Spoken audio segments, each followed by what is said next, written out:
Hola, ¿qué tal? Buenas tardes. Soy Desiree Belalobede, comunicadora y escritora, y hoy estoy aquí con vosotras y con vosotros para tener una conversación organizada desde la oficina del Parlamento Europeo en Barcelona en una ronda de conversaciones que se están teniendo con la presidenta y los vicepresidentes españoles de grupos en el Parlamento Europeo. Y en concreto, esta tarde yo voy a tener una charla con Irache García, que es la presidenta del grupo de la Alianza Progresista de Socialistas y Demócratas en el Parlamento Europeo. Irache, buenas tardes, ¿qué tal? Hola, buenas, Desiree. Encantada de tener este ratito de conversación.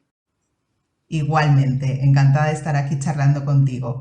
Bueno, el tema de nuestro conversatorio es diversidad y feminismo, que yo, añadiendo así como mi contribución, hablaría de diversidad y feminismos, porque considero, ¿no?, que la lucha feminista es plural y por eso yo tiendo más a hablar de feminismos que de feminismo. No sé cómo abordas tú la cuestión, si te resuena, si te... Perfectamente y estoy de acuerdo contigo con que la Perfecto. lucha feminista, plural, diversa, igual que las sociedades. Exacto. Uno de los primeros temas de los que podemos hablar en esta charla es precisamente sobre los movimientos feministas y el 8M, la significación del 8M desde el paro internacional de mujeres en 2018. Em, ¿Cómo valoras tú ese paro? Yo soy bastante crítica, ya te lo digo, ¿eh? Pero me gustaría saber, ¿no? ¿Cómo valoras tú ese paro que en realidad en 2018 fue como muy significativo, se sumó, bueno, yo creo que fue hasta ahora, ¿no?, la convocatoria más multitudinaria, aquí en España también lo fue, pero bueno, después de eso, yo no siento que haya habido mucho cambio, pero ya te digo, yo soy bastante crítica y bastante escéptica con estas manifestaciones así en masa, pero quería saber cómo te lo planteas tú. Pues fíjate, yo creo que ha sido un punto importante en lo que es todo el movimiento feminista europeo y mundial, porque además creo que muchas veces hablamos del movimiento, hablamos del feminismo muy en relación a lo que tenemos alrededor nuestro y tenemos también que abrir muchos ojos y ser conscientes de que las realidades luego en otros son muy distintas. El 2018 fue un momento fundamental para el movimiento feminista en España y que sirvió para que en el año siguiente, en el 2019, esa misma ola pudiera contagiarse en otros sitios, ¿no?, de la Unión Europea. Para mí es importante y te voy a decir por qué, porque creo que también tenemos que ser capaces desde el movimiento feminista de buscar más espacios de encuentro generacional.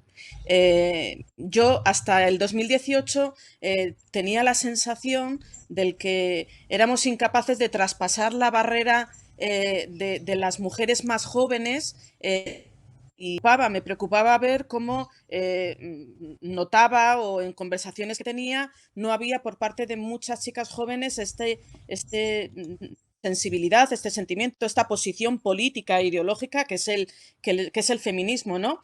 Y creo que hay en el 2018 cambio ese espacio.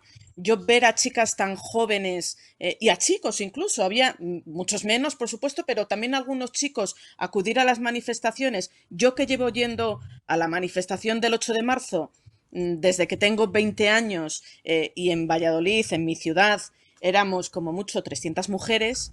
Evidentemente, el 2018 para mí fue muy emocionante, ¿no? Ver a tantas mujeres tan diversas, madres, hijas, mujeres también de distinta ideología, ¿no? Que nos encontrábamos allí y ver que al año siguiente parece que se ha contagiado también en el resto de Europa ha sido importante. Y fíjate, Este año es verdad que ya estaba el run run del COVID y que posiblemente hizo que muchas más mujeres que suelen participar de estas manifestaciones no lo hicieran.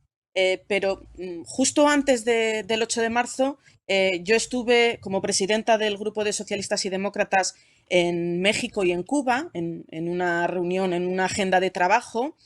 Tuve bastante contacto con organizaciones de mujeres y ellas estaban un día de huelga y un día de manifestación también, y me recordaba mucho a lo que había sido unos años previos en España, ¿no? Críticos, yo sé, seguro que ahora me cuentas tú por qué lo ves tú de una forma más crítica. Seguro que hay algunas de las reflexiones que haces que compartimos las dos. Pero yo me quiero quedar con lo positivo. Yo intento buscar siempre cosas positivas, ¿no? Y ver de qué manera podemos aprovechar. Y para mí hay algo importante y es el ver que generaciones de mujeres más jóvenes, y no quiero decir yo con esto que sea una mujer yo muy mayor, ¿no? Pero sí que es verdad que nota un poquito esa falta. Ahora ya, si fuéramos capaces de entendernos las distintas generaciones de mujeres feministas, sería la leche. Porque creo que nos cuesta entendernos, que el feminismo se ve de Ujú. forma muy según la experiencia vital, según la trayectoria, según la edad también, y yo creo que esa es una cuenta pendiente que tenemos en el feminismo, el buscar espacios de encuentro generacional intentando entender mejor las unas a las otras. Ujú.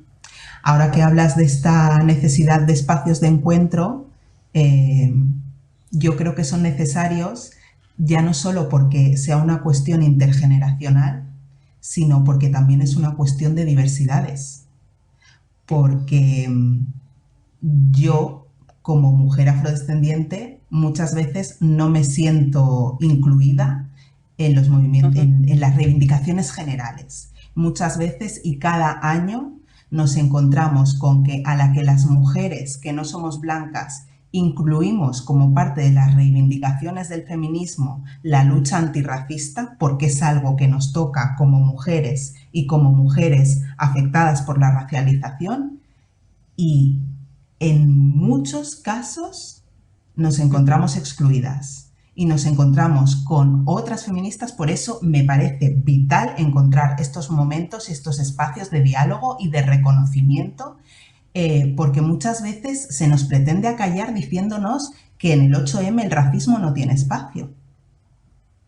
Entonces, por eso soy escéptica, porque hay muchas de las reclamaciones que hacemos las mujeres afro, latinas, asiáticas, gitanas, etcétera, que siguen quedando fuera de la agenda. ¿Por qué? Porque estamos en los márgenes, porque somos minoría. Entonces, ¿cómo tenemos que hacer para que esas reivindicaciones se acojan también? Porque al final, yo como mujer afrodescendiente, al final siento que es una lucha injusta que a mí se me pida que me sume, que apoye, que aporte, que reivindique, pero cuando yo necesito que el movimiento haga eso por las cosas que a mí me afectan. ¿Y tú crees, vamos, si me lo dices es porque lo has sentido así, que el movimiento feminista ha excluido las reivindicaciones, por ejemplo, en este caso, la cuestión de la diversidad, el color, etcétera? ¿Tú sientes que ha excluido el feminismo esas reivindicaciones? Sí, sí, yo, o sea, es una constante. eh, Normalmente en las manifestaciones, cada año, desde el 2018, en las manifestaciones de Madrid y Barcelona, porque es donde yo tengo más contactos, sé de agresiones verbales sufridas por mujeres que no son blancas de parte de feministas blancas, ¿no? Entonces, Ya, o cuesta sea, tanto entenderlo que claro, entonces nos encontramos aquí con este problema. Por ejemplo, yo sigo haciendo referencia a esto porque fue muy significativo. Cuando se supo del abuso que sufrían las jornaleras de Huelva, las concentraciones que se organizaron tuvieron muy poca asistencia, muy poca asistencia. Cuando se sabe de mujeres afro, hace me parece cosa de un año, ¿no? Una mujer negra sufrió una agresión física en un autobús, grabada y publicada. ¿Quién se echó a la calle? ¿No? Entonces, en ese sentido, y estas son cosas como muy visibles y muy gráficas. Luego hay otro tipo de reivindicaciones, ¿no? Pero entonces, en esos momentos yo pienso, bueno, y ahora que es una mujer también la que ha sido agredida por ser mujer, pero además con el componente, ¿no? Con la intersección del racismo, ¿por qué solo gritamos y salimos y difundimos las mujeres que no somos blancas, las mujeres racializadas en general, ¿no? Entonces ahí siento como que hay una especie de escisión porque falta por parte de una parte importante, desafortunadamente, del feminismo hegemónico, esta conciencia de que sí, yo me sumo, y sí, hermana, yo te creo, pero tú también me tienes que creer a mí, ¿sabes? Por eso soy muy escéptica en este sentido. Fíjate, a ver, y es verdad que tenemos que buscar esos espacios de encuentro y de poderlo hablar así, con muchísima sinceridad y sin necesidad de tener agendas ni no, del poder charlar, porque yo, por ejemplo, esa perspectiva no la tengo y soy consciente de que no la tengo porque la veo desde la otra perspectiva y porque, bueno, primero, que mi cabeza no era un esquema donde no, o sea, para mí el feminismo es la lucha por la igualdad y entonces no me entra en la cabeza que haya un feminismo que no acepte también la lucha por la igualdad con independencia del color de la piel, ¿no? Pero si tú lo dices y es una reclamación de un colectivo, es porque esa frontera o esa barrera existe y por lo tanto tendremos que buscar esos espacios. Lo que pasa es que yo creo que también está habiendo en estos últimos años un cambio muy rápido de todo lo que es el mundo de el movimiento ciudadano, social, asociación, etcétera. Ha cambiado todo tan rápido que tenemos que adaptarnos a unas realidades muy distintas, ¿no? Y que lo que era el feminismo más tradicional, que venía de las organizaciones políticas, sindicales, de las asociaciones de vecinos, se encuentra con que ahora hay también otro movimiento feminista que no está organizado de la forma tradicional, pero que existe. Y creo que es ahí donde tenemos que intentar buscar esos espacios y no encontrarlo como una confrontación, porque yo, insisto, estoy segura que compartimos muchísimas más cosas de las que nos separan. Pero necesitamos hacerlo. Y cuando te decía que no es nada distinto de lo que está ocurriendo en otros sitios, por ejemplo, cuando tuve la oportunidad de estar en México con una diputada, en este caso era del partido de Morena, que es un partido que ha nacido también del movimiento ciudadano, que no es de los partidos tradicionales, ella ha sido entrar a formar parte de la política. Ya me siento como que dejo de ser ese movimiento institucional y ya creo una diferencia, pasa lo mismo. Yo no siento esa diferencia, pero posiblemente se me vea desde una perspectiva más institucional, diputada, etcétera. Tenemos que intentar buscar esos espacios y hablarnos mucho más, intentar aprender las unas de las otras, porque hay algo que es importante y es reconocer que si hoy vivimos la situación que vivimos es porque hay generaciones de mujeres que han venido mucho antes que nosotras, que han conseguido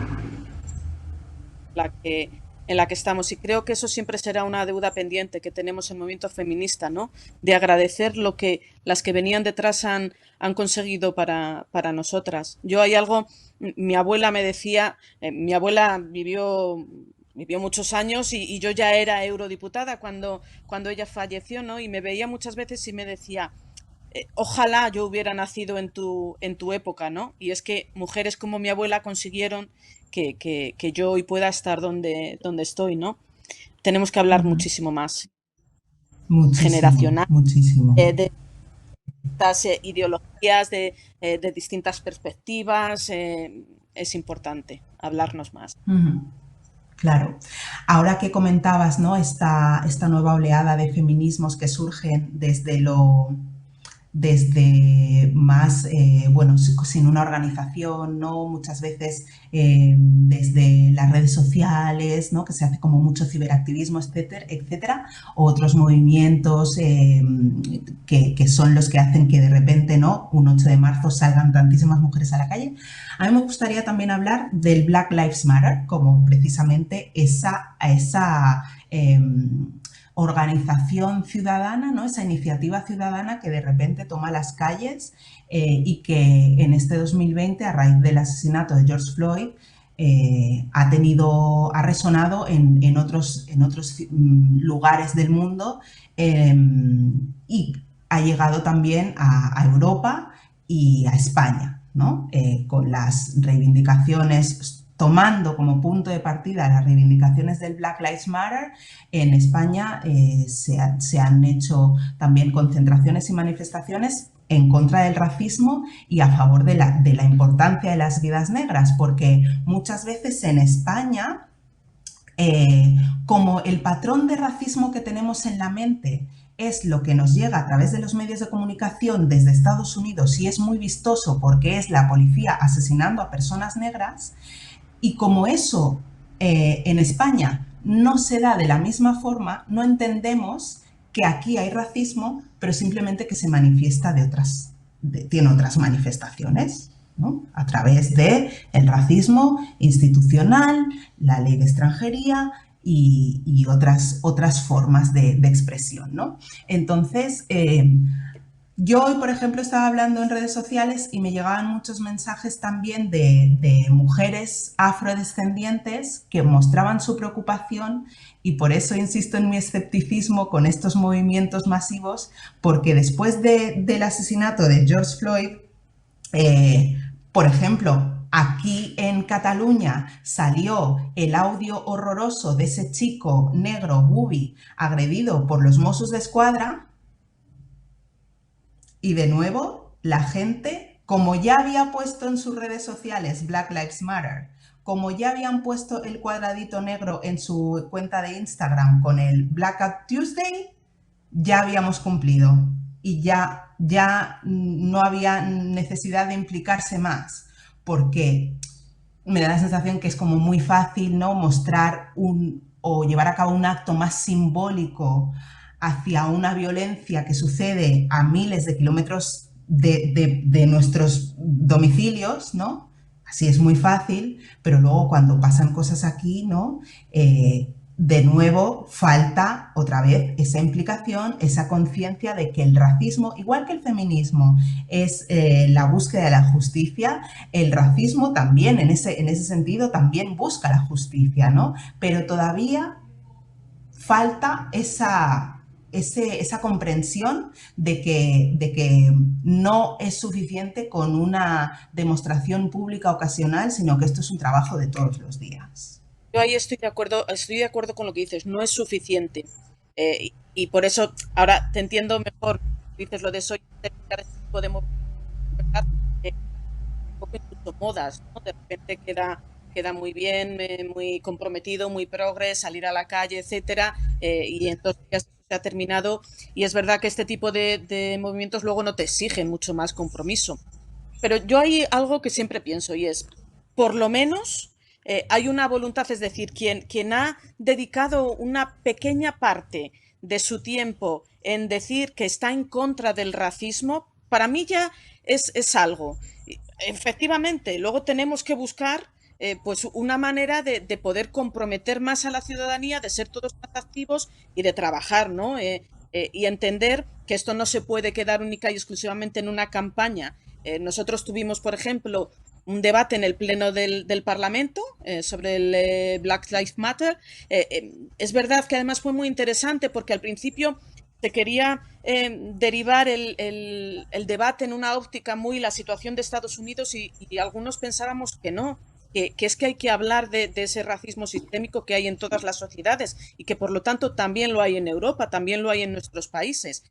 ese fue un primer debate, pero de ahí hemos conseguido sacar una resolución donde hemos pedido pues, que la Comisión Europea actúe con el desbloqueo de la directiva antidiscriminación. Es decir, nos ha servido también, ¿no?, para tener una agenda política, que lo que tenemos ahora que hacer es mantenerlo en el tiempo, que no se quede, como tú dices, en un momento de compromiso puntual. Si en todo ese compromiso global tan grande que ha habido consigues que por lo menos un 10% continúen en esa cuestión, en esa lucha, yo creo que siempre hay que dar por positivo, ¿no?, que haya un movimiento. Ujú. Sí, en ese sentido yo sé, porque lo experimenté, o sea, después de todo el tiempo después del Blackout Tuesday, hubo como un revuelo brutal en redes sociales, gente pidiendo cuentas de activistas antirracistas. A mí me subieron los followers en Instagram y en Twitter de una manera, vamos, Sí. impresionante, exageradísima. En 3 4 días subí, bueno, miles de seguidores. Y yo hacía esa reflexión, ¿no? ¿Cuántas de las personas que ahora venís os vais a quedar?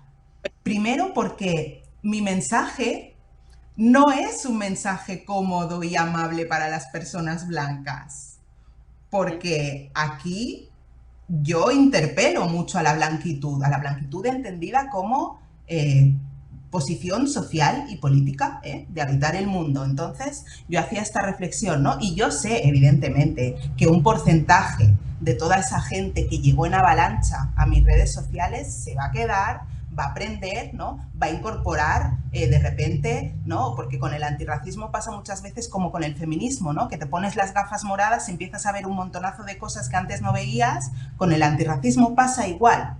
A la que empiezas a ver cosas, ya las ves para siempre y eso te cambia la perspectiva para siempre jamás, ¿no? Pero yo hacía esta reflexión, ¿no? ¿Cuánta de toda esta gente se va a quedar realmente y va a incorporar toda esa óptica antirracista a su día a día? Porque el antirracismo, igual que el feminismo, para mí son formas de vida. De Tú vida, las incorporas y te comportas. enfrentarse a la vida y de comportarse en la vida.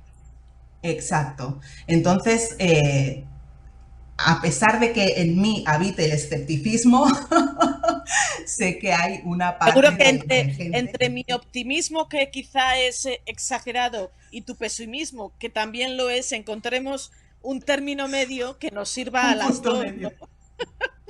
Exacto, exacto. Irache, tenemos que ir terminando. A mí se me ha hecho cortísimo, o sea, yo me quedaría aquí ahora, me Bueno, pondría pues una infusión y me quedaría.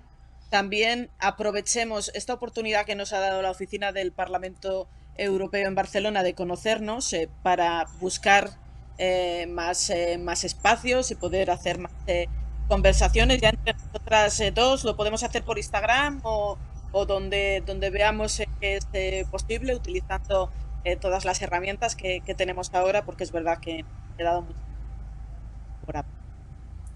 Pues te tomo la palabra, Irache. Ha sido un placer compartir este ratito, estas poquitas reflexiones. Se nos quedan muchos temas en el tintero, pero bueno, también así tenemos la excusa, ¿no? Para De hacer un volver, par de encuentros más. seguro que sí. Seguro que sí. Así que te agradezco que hayas dedicado este ratito para, bueno, para conversar y para reflexionar y pensar en voz alta juntas, ¿no? Sobre algunas cuestiones que nos afectan relacionadas con el feminismo y con la diversidad. Eh, Así que espero que podamos coincidir en algún otro espacio bien pronto. Doy las gracias también a las personas que están viendo este diálogo, esta conversación. Espero que también les sirva para reflexionar y replantearse diferentes temas en los que a lo mejor no habían pensado. Y pues hasta aquí, lo dejamos aquí, nos despedimos y lo que te digo, un abrazo muy fuerte y Igualmente. hasta pronto. Chao.